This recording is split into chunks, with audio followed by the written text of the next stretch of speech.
मंडळी, काही दिवसांपूर्वी स्टार प्रवाहाच्या प्रेमाची गोष्ट या लोकप्रिय मालिकेमध्ये मुक्ताच्या भूमिकेमध्ये तेजस्वी प्रधानच्या जागी नवीन अभिनेत्री आल्याचं पाहायला मिळालं होतं. नवीन मुक्ताची भूमिका अभिनेत्री स्वर्धा ठिगळेनं साकारली आहे. यानंतर तिला मालिकेच्या चाहत्यांकडून मोठ्या प्रमाणामध्ये ट्रोल देखील करण्यात आलं होतं. परंतु आता नुकत्याच पार पडलेल्या स्टार प्रवाह परिवार पुरस्कार सोहळ्यात याच नवीन अभिनेत्रीला एक खास पुरस्कार मिळाला आहे. हा सोहळा काही दिवसांपूर्वी पार पडला असून आपल्याला येत्या 16 मार्चला पाहायला मिळणार आहे.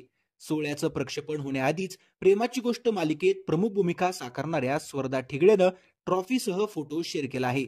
पुरस्कार सोहळ्यात स्वर्धाला प्रेमाची गोष्ट मालिकेमुळे सर्वोत्कृष्ट पत्नीचा पुरस्कार मिळाल्याचं पाहायला मिळत आहे. ट्रॉफी आणि चॉकलेटसह फोटो शेअर करत स्वर्धा लिहिते, आपल्या स्टाफकडून जेव्हा कौतुकाची थाप मिळते चॉकलेटच्या रूपात, तेव्हा आयुष्यात जिंकल्याचा आनंद डबल होतो. थँक्यू. यंदाच्या स्टार प्रवाह परिवार पुरस्कार सोहळ्यात एकूण 14 मालिकांमध्ये शर्यत पाहायला मिळणार आहे.